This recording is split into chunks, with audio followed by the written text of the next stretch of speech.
E aí, tudo certo? Nesse vídeo a gente vai falar em detalhes sobre o papel e a atuação do Banco Central do Brasil.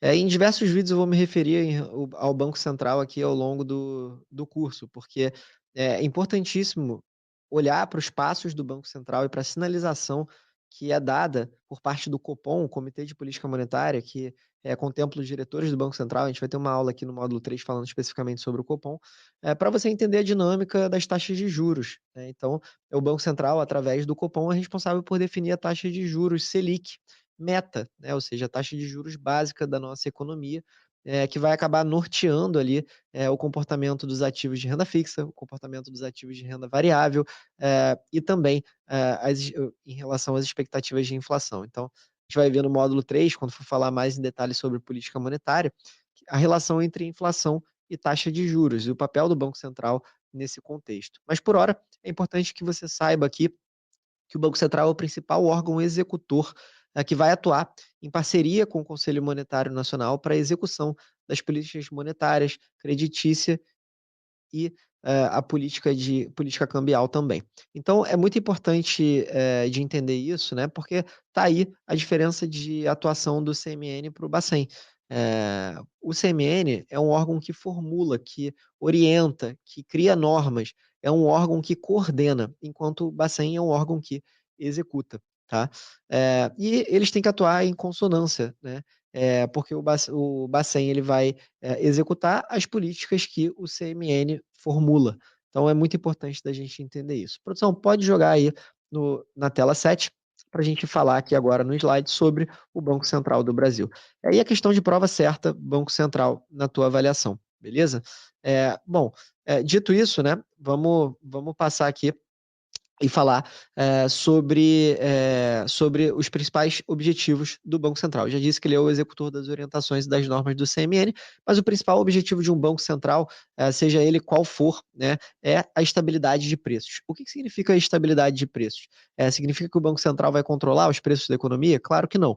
Isso significa uma inflação controlada, que seja uma inflação sustentável para o crescimento da economia, que nem onere tanto os mais pobres, mas um pouquinho de inflação ali é necessário para a gente crescer, né? Imagina se um ambiente deflacionário, como a gente viu no Japão por algum tempo, né? O que acontece na prática? As empresas elas param de produzir, porque cada vez os bens e serviços eles valem menos, né?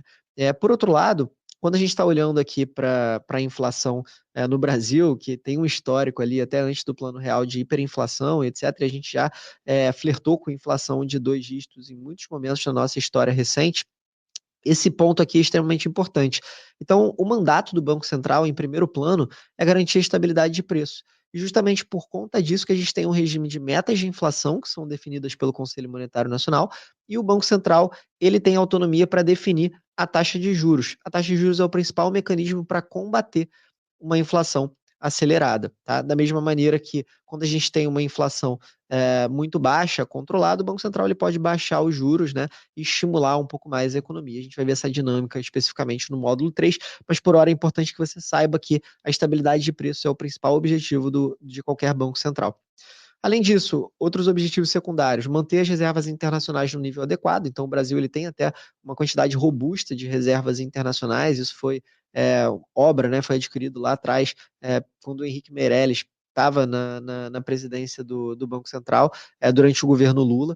E desde então a gente tem essas reservas num nível bastante adequado. Então, isso não é um problema para o Brasil, como é para muitos países emergentes, como a Argentina, por exemplo. O Brasil também é um país que não tem muito da sua dívida em dólar. Então, isso acaba ajudando nesse sentido a reduzir o risco país, que já é um risco alto aqui pelo custo Brasil que a gente tem, né? Uma série de outros fatores. Mas a questão das reservas internacionais é um ponto que o Banco Central está de olho, é um objetivo secundário. Essa gestão das reservas internacionais é uma das atribuições do Banco Central. Um outro fator secundário é o estímulo à poupança. Então, o Banco Central tem diversas iniciativas para estimular a poupança dos indivíduos, das empresas no Brasil, porque no final do dia essa poupança ela se traduz em investimentos e contribuem para o crescimento do PIB. Além disso, zelar pela liquidez da economia e pela estabilidade e aperfeiçoamento do sistema financeiro. Então, aqui quando a gente olha para esse objetivo, é muito parecido com o que a gente viu no CMN, só que tem uma diferença aqui que é o seguinte, O Banco Central ele está olhando para a liquidez da economia e para o sistema financeiro, né, para o aperfeiçoamento desse sistema financeiro, enquanto o CMN ele está olhando para prevenir crises sistêmicas, né? O Banco Central ele atua nesse sentido na liquidez, ou enxugando essa liquidez, ou colocando mais liquidez disponível no mercado. E ele faz isso através dos títulos públicos federais, né? E das taxas de redesconto, né? Das operações de open market, que a gente chama, envolvendo os títulos públicos federais. Mais uma vez, isso é conteúdo do módulo 3 que eu já estou antecipando aqui. Mas esses são os principais objetivos quando a gente olha aqui para o Banco Central. Fora isso, né, o Banco Central tem algumas finalidades, como, por exemplo, gerir o Sistema Brasileiro de Pagamentos, o SBP, organizar, disciplinar e fiscalizar o Sistema Financeiro Nacional e o Sistema de Consórcio. Então, o Banco Central ele vai fiscalizar, por exemplo, as instituições financeiras. Quando a gente olha aqui especificamente também para bancos e corretoras, para você operar, você precisa de uma autorização do Banco Central, tá? Fora isso, o Banco Central ele vai executar também as políticas monetárias, cambiais, creditícias e financeiras, até mesmo com o exterior. Então, como eu disse, né, o Banco Central ele está ali do lado do CMN, garantindo que todas as normas elas sejam executadas, e vai atuar também para fiscalizar o sistema financeiro nacional nas suas esferas de atuação. E aí uma coisa que é bem relevante é que em 2021, no dia 24 de fevereiro, foi promulgada a Lei Complementar número 179, que define os objetivos do Banco Central do Brasil e dispõe sobre a sua autonomia e sobre a nomeação e exoneração do seu presidente e dos seus diretores. E essa lei ficou chamada de Lei da Independência do Banco Central. Então, a partir daqui, o Banco Central se tornou independente, né? O que significa isso na prática? Significa que o Banco Central, ele independente, ele tende a ter menos influência política. E a gente vai ver como aqui. Isso são mecanismos, inclusive, que podem cair na sua avaliação, tá? Então, como eu disse, né, no artigo 1º aqui, o papel principal do Banco Central é assegurar a estabilidade de preços, esse é o objetivo principal, está no artigo 1º dessa lei. Os outros objetivos secundários são zelar pela estabilidade, pela eficiência do sistema financeiro, suavizar as flutuações do nível de atividade econômica e fomentar o pleno emprego, tá? Então, esses são objetivos da lei nova, né, que conversam bastante com aqueles outros objetivos que eu mostrei aqui para vocês anteriormente, tá? E todos esses são pontos importantes aqui que o Banco Central vai perseguir, embora a estabilidade de preços seja o mais importante de todos, tá? As metas de política monetária serão estabelecidas pelo CMN, como eu comentei, competindo privativamente ao Banco Central do Brasil conduzir a política monetária necessária para o cumprimento dessas metas estabelecidas. Então, o Banco Central ele vai executar toda a política monetária para perseguir as metas, cumprir a meta de inflação que foi definida pelo Conselho Monetário Nacional. Sobre a diretoria do Banco Central, aqui a gente tem uma mudança relevante na lei nova, que eu já vou falar adiante, né? O Banco Central ele tem 9 membros na sua diretoria colegiada, sendo um deles o presidente do Banco Central. Todos os presidentes, tanto o presidente quanto os diretores, eles são indicados pelo presidente da República e são nomeados pelo presidente da República. E aí você vai me perguntar, pô, então não é independente o Banco Central? É independente. Por quê? Porque, além de ter a aprovação dos indicados pelo Senado Federal, com essa nova com alteração na lei em 2021, o presidente e os diretores do Bacen eles passam a ter mandatos alternados.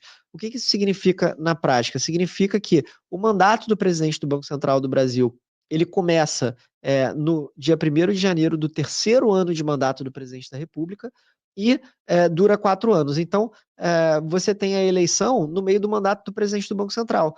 Então, o que aconteceu, por exemplo, depois do governo Bolsonaro, né, quando entrou o governo Lula? Repara que a gente teve uma quebra de paradigma bem relevante ali quando o Lula assumiu o poder no lugar do Bolsonaro, né?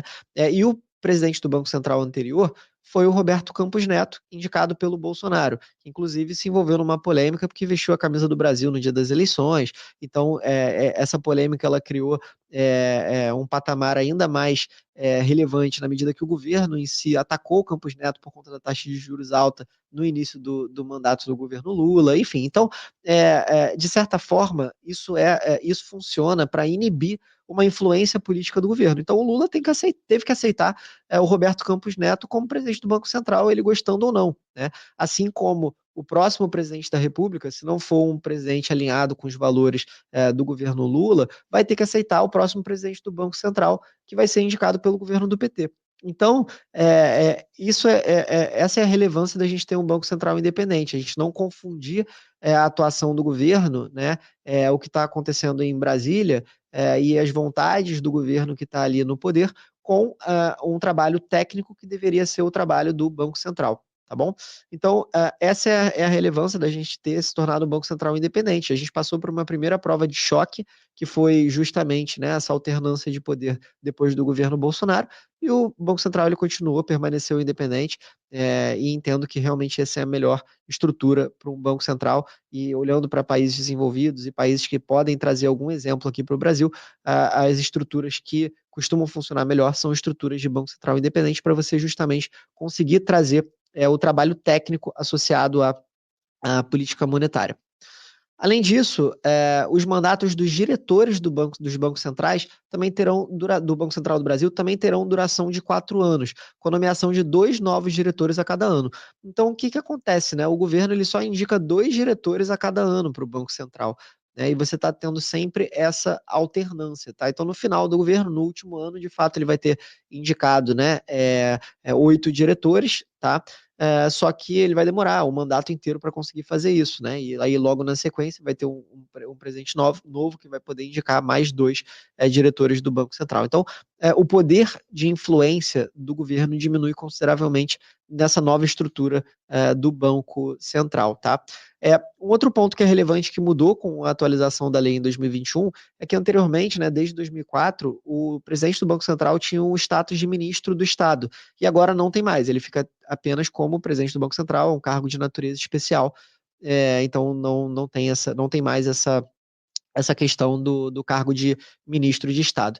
E aí, para a gente finalizar aqui, né, a gente vai aprofundar isso no próximo vídeo também, mas quando a gente olha para a principal diferença entre o Bacen e o Conselho Monetário Nacional, é que em relação à política econômica, creditícia e também cambial, quando a gente olha para o CMN, ele está atuando na coordenação, é um órgão normativo, enquanto o Bacen está atuando na execução, no acompanhamento e no controle. Então, para a gente finalizar, pode voltar aí para a tela 1, produção, que no próximo vídeo a gente vai fazer alguns exercícios envolvendo CMN e Bacen e vai explorar as competências e as atribuições, ou seja, o que, que cada um desses órgãos efetivamente faz que diferencia eles na sua atuação na prática. Um abraço.